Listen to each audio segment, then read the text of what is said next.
സർക്കാർ ഇതിനെക്കുറിച്ച് ഒരു മൂവ് എടുക്കാതെ റിപ്പോർട്ട് മാത്രം കൊണ്ടുവന്നുകൊണ്ട് കാര്യമായില്ല. ആരുടെയൊക്കെ മുഖംമൂടികളാണോ അഴിഞ്ഞു വീഴാനുള്ളത് അത് തീർച്ചയായും സംഭവിക്കേണ്ടത് തന്നെയാണ്. കുറ്റക്കാരുടെ പേര് പുറത്ത് വിടാം, പക്ഷെ അത് കുറ്റക്കാരനാണെന്ന് തെളിഞ്ഞിട്ടുണ്ടോ? അവർ കുറ്റം ചെയ്തിട്ടുണ്ട്, അവരെ പരിശോധിച്ച് തക്കതായ ശിക്ഷ കൊടുക്കുക, അല്ലെങ്കിൽ നീക്കം ചെയ്യാന്നുള്ള നടപടിയാണ് സ്വീകരിക്കേണ്ടത്. ആൾ തെറ്റ് ചെയ്തിട്ടുണ്ടെങ്കിൽ ശിക്ഷിക്കണേന് കുഴപ്പമില്ല, അല്ലാണ്ട് ഇത് അങ്ങനെ ചെയ്തിട്ടില്ലെങ്കിൽ വെറുതെ ഒരാളുടെ പഴി ചാരി അങ്ങനെ വെക്കുന്ന ഒരു ഏർപ്പാട് അത്ര നല്ലതല്ല. നക്ഷത്ര തിളക്കമുള്ള രാജാക്കന്മാരുണ്ടെങ്കിൽ അവർക്ക് ഇതിൽ ഉത്തരവാദിത്വമുണ്ട്. നമ്മളെല്ലാം ആരാധിക്കുന്നത് അവരെയാണ്. അവരെല്ലാം കൃത്യമായ നിലപാടിൽ രേഖപ്പെടുത്തേണ്ടതുണ്ട്. അവരിടപെടണം. അവർ തെരുവിലിറങ്ങേണ്ടുന്ന സന്ദർഭമാണെങ്കിൽ തെരുവിലിറങ്ങണം. സിനിമാ പ്രേമികൾക്കിടയിലും പൊതുസമൂഹത്തിലും ഇപ്പോൾ ചർച്ചാ വിഷയം കഴിഞ്ഞ ദിവസം പുറത്തുവിട്ട ഹേമ കമ്മിറ്റി റിപ്പോർട്ടാണ്. സിനിമാ മേഖലയിലെ സ്ത്രീകളെക്കുറിച്ച് പഠിച്ചു പറയുന്ന ഹേമ കമ്മിറ്റി റിപ്പോർട്ട് പുറത്തുവിട്ടതിന് പിന്നാലെ പല ചോദ്യങ്ങളാണ് സമൂഹത്തിൽ ഉയരുന്നത്. സിനിമയിൽ പവർ ഗ്രൂപ്പ് ഉണ്ടോ? സർക്കാർ ഹേമ കമ്മിറ്റി റിപ്പോർട്ടിൽ എന്ത് നടപടിയെടുക്കും? അമ്മ സംഘടന ഹേമ കമ്മിറ്റി റിപ്പോർട്ടിന്മേൽ എടുത്ത നടപടി ശരിയായോ? തുടങ്ങിയ ഒട്ടേറെ ചോദ്യങ്ങളാണ് പൊതുസമൂഹത്തിൽ ഉയരുന്നത്. ഈ ഹേമ കമ്മിറ്റി റിപ്പോർട്ടിനെക്കുറിച്ച് വിദ്യാർത്ഥികൾക്ക് എന്താണ് പറയാനുള്ളതെന്ന് നമുക്ക് നോക്കാം.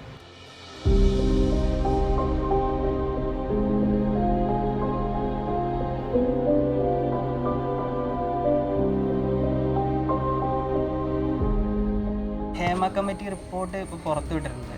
അപ്പോൾ ഒരു 4-4.5 വർഷത്തിന് ശേഷമാണ് റിപ്പോർട്ട് പുറത്തുവിട്ടത്. അതിനെക്കുറിച്ച് എന്താണ് അഭിപ്രായം? റിപ്പോർട്ടിനെ കുറിച്ച് തീർച്ചയായിട്ടും അതിൻ്റെ ഗുണങ്ങൾ അതിനുണ്ടാവും. കാരണം ഇത്ര നാൾ അവിടെ ഒരു കാസ്റ്റിംഗ് കൗച്ചും എല്ലാം ഭയങ്കര വ്യാപകമായിട്ട് നടക്കുന്നൊരു മീഡിയ ആയൊരു സ്ഥിതിക്ക് മിക്കാരും ഈ ഒരു റിപ്പോർട്ട് ഉണ്ടെങ്കിൽ എന്തെങ്കിലും മാറ്റം ഉണ്ടായിരുന്നെങ്കിൽ പിന്നെ അതൊരു എന്താ പറയുക, ഭയങ്കര ഒരു ഡിമീനിങ് ആയിട്ടുള്ളൊരു അപ്രോച്ചായിരിക്കും.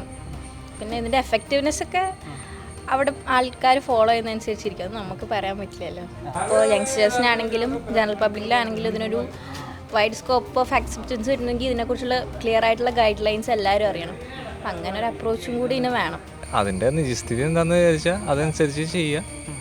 അപ്പോൾ അതിൻ്റെ സത്യാവസ്ഥയും കാര്യങ്ങളും എങ്ങനെയാണെന്ന് വെച്ചാൽ അതനുസരിച്ച് മുൻപോട്ട് പോകാന്നുള്ള അഭിപ്രായത്തോട് യോജിക്കുന്ന ആളാണ്. ആരുടെയൊക്കെ മുഖംമൂടികളാണോ അഴിഞ്ഞു വീഴാനുള്ളത് അത് തീർച്ചയായും സംഭവിക്കേണ്ടത് തന്നെയാണ്. അങ്ങനെ സിനിമാ മേഖലകത്ത് ഇന്ന് ഉയർന്നു നിൽക്കുന്ന എല്ലാ തരത്തിലുമുള്ള സ്ത്രീകൾക്കെതിരായുള്ള അതിക്രമങ്ങൾ, ക്രൂരകൃത്യങ്ങൾ, മാനസികവും ശാരീരികമായി അവർ അനുഭവിക്കുന്ന എല്ലാ തരത്തിലുമുള്ള പ്രയാസങ്ങൾ മറികടക്കാൻ ആവശ്യമായിട്ടുള്ള എന്ത് നിലപാടാണോ തീരുമാനമാണോ സംഭവിക്കേണ്ടത് അത് സംഭവിക്കുക തന്നെ വേണം. ഇത് മികച്ചൊരു തീരുമാനമാണ് ഇങ്ങനെയൊരു കമ്മീഷനെ വെച്ചത്. ആ കമ്മീഷൻ്റെ റിപ്പോർട്ട് പുറത്തു വന്നതിനേക്കാൾ കൂടുതൽ എനിക്ക് മനസ്സിലാക്കാൻ ഇതൊരു 4-5 വർഷം മുമ്പുള്ളതാണ്. അതായത് ഈ സിനാരിയിൽ, ഈ റീസെൻറ്റ് സിനാരിയിൽ വന്ന സാധനമല്ല, ഒരു 5 വർഷം മുമ്പുള്ള. എന്തുകൊണ്ട് ഈ റിപ്പോർട്ട് ഇത്രയും നാൾ സ്റ്റേ ബാക്ക് ചെയ്ത് നിന്നു? 5 വർഷം ഇത്ര പിടിച്ചു വെക്കാനുള്ള കാരണം എന്താണ്? ഇപ്പോൾ ഈ ഒരു കണ്ടീഷൻ, ഈ കോണ്ടെക്സ്റ്റിൽ ഇപ്പോൾ റിപ്പോർട്ട് പുറത്ത് വരുമ്പോൾ ഇപ്പോൾ പ്രസൻറ്റിൽ ആരാണോ നിൽക്കുന്നത് അവരെയാണ് ഇതെല്ലാം ചോദ്യം ചെയ്യണത്. മൊത്തത്തിൽ ഇതൊരു കബളിക്കപ്പെടുകയാണ് ഇപ്പോഴത്തെ സമൂഹം, അല്ലെങ്കിൽ സൊസൈറ്റി എല്ലാവരും ഇങ്ങനെ നോക്കിക്കാണത്. ഇപ്പോൾ ആരാണ് മുൻനിരയിൽ നിൽക്കുന്നത്, ഇവരൊക്കെയാണ് ഇതിന് പുറകിൽ എന്നുള്ള കണ്ടീഷനിലേക്കാണ്. എന്നാൽ ഫാസ്റ്റിലേക്ക് ആരും പോകുന്നില്ല. പബ്ലിസിറ്റി കൂടുതൽ കിട്ടുന്ന കാര്യങ്ങൾ മാത്രം സിലോട്ട് ചെയ്തിട്ട് ആ പോയിന്റുകൾ മാത്രം ഇപ്പോൾ ഇൻസ്റ്റയിൽ ഫീഡായിക്കോട്ടെ അത് മാത്രം സിലോട്ട് ചെയ്ത് പുറത്തേക്ക് വന്നുകൊണ്ടിരിക്കുന്നത്. അപ്പോൾ അതായിരിക്കും എനിക്ക് പറയാൻ ഈ ഹേമ കമ്മീഷൻ റിപ്പോർട്ടിന് വന്നത് നല്ലത് തന്നെയാണ്. ഇങ്ങനെയെങ്കിലും കാര്യങ്ങളിലൂടെ നടക്കുന്നത് എന്നുള്ള അറിയിക്കുന്നത് നല്ലത് തന്നെയാണ്. വളരെ നല്ലൊരു കാര്യം തന്നെ. നമുക്കറിയാം, സമൂഹത്തിൽ സ്ത്രീകൾ ഒരുപാട് പ്രശ്നങ്ങളിലൂടെ കടന്നു പോവുകയാണ്. ഇത് മുന്നേ എന്തുകൊണ്ട് ഉണ്ടായില്ല എന്നതിനെ പറ്റിയാണ് ചിന്ത. അപ്പോൾ റിപ്പോർട്ട് വന്നത് നല്ലത്. അതിന് എന്ത് നടപടിയാണോ സ്വീകരിക്കേണ്ടത്, കുറ്റവാളികളെ പുറത്തേക്ക് കൊണ്ടുവരണം തന്നെയാണ് ആഗ്രഹിക്കുന്നത്. എല്ലാവിധ സന്തോഷ സപ്പോർട്ടും എല്ലാം ഉണ്ട്. ഇതിപ്പോൾ 236 പേജുള്ള ഒരു റിപ്പോർട്ടാണ് പുറത്തുവിടുന്നത്. ബാക്കി പുറത്തുവിടാനുണ്ട്. ഇതിൽ തന്നെ ഇപ്പോൾ വിക്ടിംസിൻ്റെ അതുപോലെ തന്നെ കുറ്റക്കാരുടെയും പേര് വെക്കാതെയാണ് റിപ്പോർട്ട് പുറത്തുവിടുന്നത്. വിക്ടിംസിൻ്റെ പേര് എന്ന് പറയുന്നത് നിയമപരമായിട്ട് പുറത്തുവിടാൻ പറ്റില്ലായിരിക്കും. പക്ഷേ കുറ്റക്കാരുടെ പേര് പുറത്തുവിടണം എന്ന് തോന്നുന്നു. പക്ഷേ കുറ്റക്കാരുടെ പേര് പുറത്ത് വിടാം, പക്ഷെ അത് കുറ്റക്കാരനാണെന്ന് തെളിഞ്ഞിട്ടുണ്ടോ? അതാണ് അടുത്ത ഓപ്ഷൻ വരുന്നത്. ഇപ്പോൾ വിക്ടിം എന്ന് നമ്മൾ പറയണത്, ഇപ്പോൾ ഞാൻ എനിക്കെതിരെ ഒരു മൊളസ്റ്റേഷൻ അങ്ങനെ എന്തിലായിക്കോട്ടെ ഞാനൊരു ഒരു പരാതി ഉന്നയിക്കുകയാണ്. ആ പരാതി ഉന്നയിച്ചത് കൊണ്ട് മാത്രം ഞാൻ വിക്ടിമായോ? ഞാൻ ഉന്നയിച്ചുകൊണ്ട് മാത്രം വിക്ടിമായിട്ടില്ല. അതിൻ്റെ ശിക്ഷാ നടപടി അല്ലെങ്കിൽ പ്രൊസീജിയർ നടന്നതിന് ശേഷം, തെളിഞ്ഞതിന് ശേഷമാണ് ഞാൻ വിക്ടിമാണെന്ന് അറിയണേ. അപ്പോൾ എൻ്റെ ഐഡൻറ്റിറ്റി ഡിസ്ക്ലോസ് ചെയ്യാതിരിക്കുന്നിടത്തോളം കാലം അത്രയും തന്നെ ഉള്ള ഒരു സ്വാതന്ത്ര്യം ഈ പറയുന്ന അലിഗേഷൻ വരുന്ന ഓപ്പോസിറ്റുള്ള ആൾക്കുമുണ്ട്. തീർച്ചയായിട്ടും പുറത്തുവിടുന്ന കാര്യം. കാരണം നമ്മുടെ സൊസൈറ്റിയിൽ ഇത്രയും വലിയൊരു ക്രൈം അല്ലെങ്കിൽ വളരെ ഇമ്പോർട്ടൻ്റ് ആയിട്ടൊരു ഒരു ക്രൈം നടക്കുന്നത്. അപ്പോൾ എന്തായാലും അത് ചെയ്യുന്ന ആൾക്കാരുടെ പേര് പുറത്തു വിട്ടാൽ അതിന് പ്രൊട്ടസ്റ്റ് ചെയ്യാനും കുറച്ചും കൂടെ ആൾക്കാർ മുന്നേക്ക് വരും. അപ്പോൾ എന്തായാലും പുറത്തു വിടേണ്ട ഒരു കാര്യം അത്. സ്പെസിഫൈ ചെയ്ത് പറഞ്ഞിട്ടില്ല, എന്നെ ആരൊക്കെയാണെന്നൊന്നും പറഞ്ഞിട്ടില്ല. അപ്പോൾ അങ്ങനെ എന്തെങ്കിലും ഉണ്ടെങ്കിൽ അങ്ങനെ അവരുടെ പേര് വെളിപ്പെടുത്തിയെങ്കിൽ കുറച്ചുകൂടി പെട്ടെന്നാണ് എനിക്ക് തോന്നുന്നത്. അതിൻ്റെ ഒരു രഹസ്യ സ്വഭാവം ഉണ്ടാവുന്നത് നല്ലതാണ്. ഏതെങ്കിലും ഘട്ടത്തിൽ ഈ റിപ്പോർട്ടിനകത്ത് എന്തെങ്കിലും രീതിയിലുള്ള തെറ്റുകുറ്റങ്ങളുണ്ടെങ്കിൽ ആരും 1000 നിരപരാധികൾ കുറ്റവാളികൾ ശിക്ഷിക്കപ്പെട്ടാൽ ഒരു നിരപരാധി പോലും ശിക്ഷിക്കപ്പെടരുത് എന്നുള്ളൊരു ഇതുണ്ടല്ലോ. അപ്പോൾ ആ രീതിയിലുള്ളൊരു അന്വേഷണം കൂടി നടന്ന് പേരുകൾ പുറത്തുവിടുന്നതായിരിക്കും നല്ലതെന്നാണ് ഒരു വ്യക്തിപരമായിട്ടുള്ള അഭിപ്രായം. ചെയ്ത കുറ്റവാളികൾ തന്നെയാണല്ലോ, പ്രത്യേകിച്ച് സ്ത്രീകളോടും കുട്ടികളോടും ചെയ്യുന്നവർ പ്രത്യേകിച്ച് എടുത്ത് എന്താ പറയുക ശിക്ഷ നൽകേണ്ട കാര്യം തന്നെയാണ്. അത് കൊണ്ടുവരണം തന്നെയാണ് പറയുന്നത്. ഈ റിപ്പോർട്ടിൽ സിനിമയിൽ, അതായത് മലയാള സിനിമയിൽ ഒരു പവർ ഗ്രൂപ്പ് ഉണ്ട് എന്നാണ് പറയുന്നത്, ഒരു 15 സംഘം, അങ്ങനെ ഒരു അതിനെപ്പറ്റിയൊന്നും എനിക്ക് കൂടുതൽ അറിയത്തില്ല. ഉണ്ടെന്ന് തോന്നുന്നു. കാരണം ഇപ്പോൾ പവർ ഗ്രൂപ്പ് എന്ന് പറയുന്നത് ഒരു സിനിമ ഇൻഡസ്ട്രിയിലല്ല, മലയാളം തൊട്ട് ബോളിവുഡ് വരെ അതുണ്ട്. അത് നമുക്ക് ഇന്ത്യയിൽ എല്ലായിടത്തും തീർച്ചയായിട്ടും ഉണ്ട്. ഒരു കുറച്ച് ഗ്രൂപ്പ് ആൾക്കാർ അതിനെ ഡോമിനേറ്റ് ചെയ്യുന്നതായിട്ട് എപ്പോഴും തോന്നിയിട്ടുണ്ട്. ഇതുവരെ അങ്ങനെ തോന്നിയിട്ടൊന്നുമില്ല. അങ്ങനെ പവർ ഗ്രൂപ്പ് ഒരു സെപ്പറേറ്റ് വിങ് ആയിട്ട് അങ്ങനെ എല്ലാവരും ഈക്വലായിട്ടാണ് എല്ലാം ചെയ്തു പോകുന്നത്. ഇപ്പോഴത്തെ നമുക്ക് എങ്ങനെയാണെന്ന് അറിയില്ല, അങ്ങനെ ഉണ്ടോ നമുക്കറിയാൻ പാടില്ല. നമ്മൾ തമാശക്കാണെങ്കിൽ ലോബി എന്ന് പറയാറുണ്ടെങ്കിൽ പോലും അത് കൃത്യമായി പ്രവർത്തിക്കുന്നുണ്ട് എന്നുള്ളതാണ് ഈ റിപ്പോർട്ട് ഉൾപ്പെടെ മനസ്സിലാക്കാൻ വേണ്ടി സാധിച്ചത്.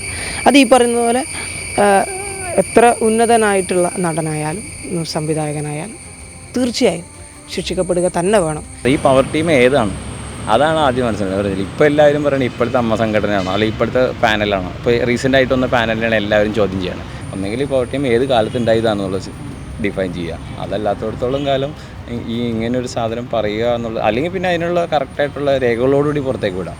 അതായത് ഇപ്പോൾ ഇവർക്കെതിരെ ഇത്ര അലിഗേഷൻ ഉണ്ടെങ്കിൽ കൊടുക്കുകയാണെങ്കിൽ അതേ കൂടി, അതായത് പേര് മാത്രം അല്ലെങ്കിൽ ഇങ്ങനൊരു അഭ്യൂഹം മാത്രം എന്ന് പറഞ്ഞിട്ട് കാര്യമില്ല. കൊടുക്കുകയാണെങ്കിൽ കറക്റ്റ് വാലിഡ് എല്ലാ സാധനങ്ങളോടുകൂടി ഇവരെ ഡിസ്ക്ലോസ് ചെയ്യുക, പിന്നെ അവരവിടെ നിലനിർത്തണോ വേണ്ടെന്നുള്ളത് ജനങ്ങൾക്ക് തീരുമാനിക്കാം. ഈ പവർ ഗ്രൂപ്പിനെ ഈ സർക്കാരിന് പേടി ഉണ്ടെന്ന് തോന്നുന്നുണ്ടോ? അവരുടേതായ രീതിയിൽ ഇൻഫ്ലുവൻഷ്യലാണ്. പക്ഷെ സർക്കാരിന് അവരെ പേടിയുണ്ടോ എന്നുള്ള കാര്യത്തിൽ സർക്കാർ ഇതിനെക്കുറിച്ച് ഒരു മൂവ് എടുക്കാതെ റിപ്പോർട്ട് മാത്രം കൊണ്ടുവന്നുകൊണ്ട് കാര്യമായില്ല. അപ്പോൾ അവരെ പേടിയുണ്ടോ പേടിയില്ലേ എന്നുള്ളത് ഭയങ്കര കോൺട്രവേഴ്ഷ്യൽ ആയിട്ടുള്ളൊരു കാര്യമാണ്. എല്ലാവർക്കും അങ്ങോട്ടും ഇങ്ങോട്ടും ആവശ്യങ്ങളുള്ള പാലങ്ങൾ കടക്കാനുള്ളതും എല്ലാവരും അങ്ങനെ സ്റ്റേ ബാക്ക് ചെയ്ത് നിർത്തിയത്. അതുകൊണ്ടാണ് ഇത് ഇത്ര 5 കൊല്ലം പിടിച്ച് നിന്നത്. അത് പഠിക്കേണ്ട ആവശ്യമാണ്, അല്ലെങ്കിൽ ചിന്തിക്കേണ്ട ആവശ്യമാണ് അത് എന്തുകൊണ്ട് ഇങ്ങനെ നിന്ന് ഇത്രയും കാലം നിന്നു എന്നുള്ളത്. ഈ ഒരു വിഷയത്തിൽ അമ്മ സംഘടനയുടെ ഒരു നിലപാട് ശ്രദ്ധിച്ചിരുന്നു. അതിനെ ഒരു തള്ളി പറയുന്ന രീതിയിൽ താരസംഘടന അത്തരം നിലപാട് സ്വീകരിക്കാൻ പാടുണ്ടോ? ഒരിക്കലും പാടില്ല. കാരണം ആ സംഘടനക്കകത്തുള്ളവർ തന്നെയാണല്ലോ അതിന് കുറ്റവാളികളായിട്ട് വരുന്നത്. അപ്പോൾ ഒരു സംഘടനേൻ്റെ ഒരു അടിത്തറ എന്ന് പറയുന്നത് തന്നെ അതിലുള്ള അംഗങ്ങളും എക്സിക്യൂട്ടീവ് അംഗങ്ങളും. അപ്പോൾ അതിൽ അവർ കുറ്റം ചെയ്തിട്ടുണ്ട്, അവരെ പരിശോധിച്ച് തക്കതായ ശിക്ഷ കൊടുക്കുക, അല്ലെങ്കിൽ നീക്കം ചെയ്യുക എന്നുള്ള നടപടിയാണ് സ്വീകരിക്കേണ്ടത്. അപ്പോൾ അത് ചെയ്യേണ്ടത് തന്നെയാണ്. അവിടുത്തെ കാര്യം കംപ്ലീറ്റ്ലി നമുക്ക് അവിടുത്തെ അറിയാമല്ലോ, അഴിമതികളും കള്ളക്കളികളും ഇതിനു മുന്നേ ഉണ്ടായിട്ടുള്ള ഭാവനയുടെ വിഷയം വന്നപ്പോൾ ഉണ്ടായതുകൊണ്ട് അവർ മിക്കവാറും ഇതൊരു കംപ്ലീറ്റ്ലി തള്ളിക്കൊണ്ടുള്ള അപ്രോച്ച് തന്നെ മുന്നോട്ടും ഉണ്ടാവും. പക്ഷെ അങ്ങനെ ചെയ്യാൻ പാടില്ലാത്തതാണ്. ബട്ട് സ്റ്റിൽ അവിടുത്തെ ആൾക്കാരറിയാം, അവിടുത്തെ പവർ പ്ലേ ഭയങ്കര ഡിഫറെൻ്റ് ആയതുകൊണ്ട്. ഇല്ല, ഒട്ടും അത് ശരിയല്ല. ഒരു സംഘടന എന്ന് പറയുന്നത് ആ വിഭാഗത്തിനകത്ത് ഏത് മേഖലയിലാണ് ഒരു സംഘടന രൂപപ്പെടുന്നത് ഒന്നിച്ച് പരിഹരിക്കാൻ വേണ്ടി പറ്റാത്തൊരു പ്രയാസം അല്ലെങ്കിൽ ഇത് സംഘടിച്ച് നേടുക എന്നുള്ളതാണ്. അപ്പോൾ അനീതി സംഭവിക്കുമ്പോൾ പിന്നെ ആ അനീതിയെ ചെറുക്കാൻ വേണ്ടി എല്ലായ്പ്പോഴും ഏത് സംഘടനയായാലും ഒന്നിച്ചുണ്ടാവണം. ഈ സർക്കാർ ഉചിതമായിട്ടുള്ള നടപടി ഈ റിപ്പോർട്ടിന്മേൽ എടുക്കുമെന്നാണ് തോന്നുന്നത്. എങ്ങനെയാണ് അത് റിപ്പോർട്ടിൻ്റെ എല്ലാവരുടെയും സ്വീകാര്യതയും പിന്നെ അതിന് ആൾക്കാർ ഫോളോ ചെയ്യുന്നതനുസരിച്ചിരിക്കും. സർക്കാർ എന്തോരം പ്രശ്നങ്ങൾ അക്കോമഡേറ്റ് ചെയ്യുന്നുണ്ട് എന്നുള്ളത് കംപ്ലീറ്റ്ലി വേറെ വിഷയം. ഈ റിപ്പോർട്ടിൻ്റെ കാര്യം എന്ന് പറയുമ്പോൾ അക്സെപ്റ്റ് ചെയ്യട്ടെ എന്നാണ് എൻ്റെ ആഗ്രഹം. പക്ഷെ എടുക്കണം എന്ന് ആഗ്രഹിക്കുന്നുണ്ട്, ഉണ്ടാവും അറിയില്ല, നോക്കാം. എന്തായാലും ഉണ്ടാവും. അങ്ങനെ പറഞ്ഞിട്ടുണ്ടല്ലോ. എന്തായാലും അങ്ങനെ അഥവാ ഇതിൽ പുറത്തോട്ട് ആരെങ്കിലും വരികയാണെങ്കിൽ അങ്ങനെ അതിന് വേണ്ട തക്കതായ ഇതൊക്കെ ഉണ്ടാവുന്നവരൊക്കെ ന്യൂസിൽ ഇത് കണ്ടിട്ടുണ്ടായിരുന്നു. അങ്ങനെ ചെയ്യുമെന്ന് പറഞ്ഞ് കണ്ടിട്ടുണ്ടായിരുന്നു. മൊത്തത്തിൽ ഈ ഒരു സിനിമാ മേഖലയെ എങ്ങനെയാണ് നോക്കി കാണുന്നത്? മലയാളം സിനിമ ആക്ച്വലി നമ്മുടെ മൊത്തം ഇന്ത്യ എന്ന് വെച്ച് നോക്കുമ്പോൾ വളരെ മുന്നോട്ട് വയ്ക്കുന്ന അല്ലെങ്കിൽ വളരെ വ്യത്യസ്തമായ ആശയങ്ങൾ മുന്നോട്ട് വയ്ക്കുന്നൊരു സിനിമാ മേഖലയാണ്. അപ്പോൾ അവിടെ നിന്ന് ഇങ്ങനത്തെ ഒരു ഭയങ്കര മോശമായൊരു റിപ്പോർട്ട് അല്ലെങ്കിൽ വളരെ മോശമായ എക്സ്പീരിയൻസുള്ള ആൾക്കാർ പുറത്തേക്ക് വരുമ്പോൾ അതും ഒരു സിനിമയിലോ അല്ലെങ്കിൽ ഒരു ഇൻഡസ്ട്രിയുടെ ഭാഗമായിട്ടും നമ്മൾ കൺസിഡർ ചെയ്യേണ്ട ഒരു ഇതാണ്. അപ്പോൾ കൂടുതൽ ഇങ്ങനെയുള്ള കാര്യങ്ങളും സിനിമയിൽ ഡിസ്കസ് ചെയ്യപ്പെടണം. അത് ചെയ്യുന്നുണ്ട്. ഇപ്പോൾ ആട്ടം തന്നെ അതിനൊരു ബെസ്റ്റ് എക്സാമ്പിളാണ്. അപ്പോൾ അതേപോലത്തെ സിനിമകളും ഇനി മലയാളം ഇൻഡസ്ട്രിയിൽ നിന്ന് വരാനുണ്ടെന്ന് എൻ്റെ അഭിപ്രായം. സിനിമ ശക്തമായി നിലനിൽക്കേണ്ടുന്ന ഒരു മാധ്യമമാണ്. ആ മാധ്യമത്തെ ആർക്കും തകർക്കാൻ വേണ്ടി കഴിയുന്നില്ല. പക്ഷെ അതിനെ മുന്നോട്ടേക്ക് കൊണ്ടുവരേണ്ടത് പൊതുജനങ്ങളെന്ന നിലയിൽ നമ്മൾ കൂടി ഇടപെടേണ്ടുന്ന വിഷയമാണ്. കാരണം നമ്മളെയാണത് കൂടുതലായി ഇൻഫ്ലുവൻസ് ചെയ്തുകൊണ്ടിരിക്കുന്നത്, സമൂഹത്തെയാണ്. അപ്പോൾ ഓരോ വ്യക്തിയും പിന്നെ അതിലിടപെടേണ്ടുന്ന വിഷയം തന്നെയാണ്. ഈ പറയുന്ന പവർ ഗ്രൂപ്പുകൾ ഒരു ഘട്ടത്തിലും പ്രവർത്തിക്കാൻ വേണ്ടി പാടില്ല. ഇന്നത് എഴുതണം, ഇന്നത് സംവിധാനം ചെയ്യണം, ഇന്നവർ അഭിനയിച്ചാൽ മതി എന്നുള്ള ഒരു ധാർഷ്ട്യവും ഒരു കലാസൃഷ്ടിയുടെയും മുകളിൽ ഉണ്ടാകാൻ വേണ്ടി പാടില്ല എന്നുള്ളൊരു അഭിപ്രായമാണുള്ളത്. അപ്പോൾ ആ നിലയിൽ മലയാള സിനിമ ഒരു ഘട്ടത്തിലും പ്രതിസന്ധി നേരിടരുത്. അങ്ങനെ പ്രതിസന്ധിയിലാക്കുന്ന എന്തെങ്കിലും സംഭവ വികാസങ്ങൾ ഉണ്ടെങ്കിൽ അതിനെ ആ രീതിയിൽ തന്നെ കണ്ടുകൊണ്ട് മുന്നോട്ടേക്ക് പോകേണ്ടതായിട്ടുണ്ട്. അതിന് എല്ലാവരും രംഗത്തിറങ്ങണമെന്നുള്ളത് കൂടിയാണ് സൂചിപ്പിക്കാനുള്ളത്.